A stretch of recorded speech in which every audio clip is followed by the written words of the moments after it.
সম্প্রতি অন্যতম বিশ্ব শীর্ষ সংবাদ হলো যে ওয়ার্ল্ড ফুড প্রোগ্রাম ও অন্যান্য দাতা সংস্থাগুলোর তহবিল সংকটের কারণে রোহিঙ্গা শিবিরের খাদ্য সহায়তা, রেশন, ত্রাণ, চিকিৎসা ও অন্যান্য মৌলিক সেবা নিয়মিত রাখা সম্ভব হচ্ছে না। বিশেষ করে 2025 সালের ডিসেম্বর থেকে রেশন খাদ্য বরাদ্দ বড় হারে কমানোর সিদ্ধান্ত হয়েছে, যা শিবিরে থাকা প্রায় 1.1 মিলিয়ন শরণার্থীর এক ব্যবধানিক আশঙ্কা।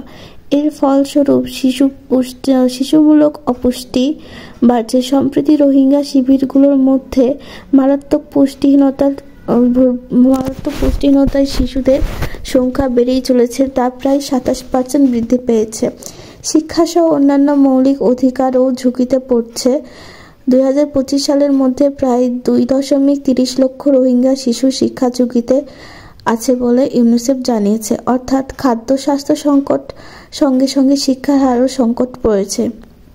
সামগ্রিকভাবে যদি প্রাথমিক সহায়তা ও তহবিল না মেলে, তাহলে শিবিরে মানবিক আপদ, মৃত্যু, রোগ, শিশু মৃত্যু, বিপর্যয় একের পর এক বাড়ার সম্ভাবনা রয়েছে।